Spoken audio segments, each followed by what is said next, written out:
Hey, what's going on? Hey, it's your girl Trisha. Hey, coming at y'all with the word for today. The word for today is sex.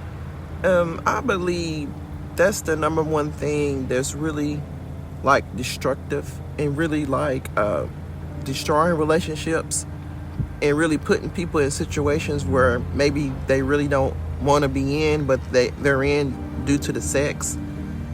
And my thing is, I just feel like men and women put that always the priority about anything that they do instead of just looking at a person.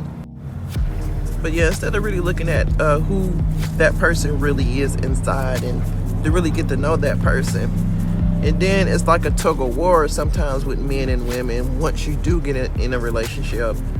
And through my journey, sometimes we get into that tit for tat war and who's right and who's wrong and how to compromise. But yeah, once you do get in a relationship, but you base it off only sex, you put sex as your priority, instead of maybe building on a foundation. And then once you do that, like, it's going to crumble because you only have it based on sex. So if the sex not there, then the relationship is going to crumble and you won't know how to compromise. It's going to be like a tit for tat situation because everyone want to be right, you know what I mean? And they really haven't got to know each other because they based everything off sex. And that's why I always say, wait to have sex until you really get to know a person. You feel me?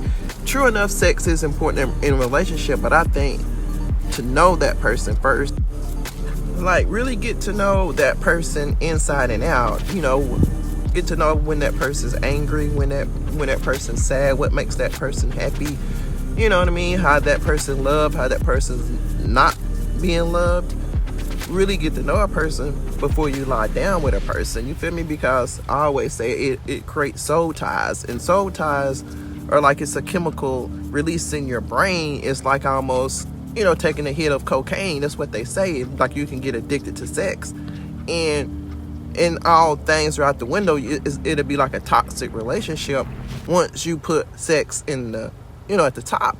And through my journey, that's what I experienced. So sometimes you got to really switch and unlearn some things. And like I always say, I give it all to God.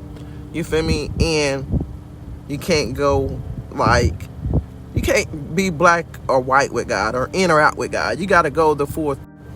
Like you got to go all the way in with God if you really want to, be blessed by God and really follow God's ways. You got to let God be the plug, so to speak. And with that being said, like, fornication is a sin. So, and it's for who it is. This is for who it is. Want to listen, you feel me? I'm not trying to put nothing on nobody. I'm just kind of telling you what through my experience, what I've been through, going through, you feel me? And also, like with lust, you never, it's like you always be chasing lust. It can never be quenched, you feel me? It can only be subsided with love. But yeah, that was the word for today. But peace, I love y'all.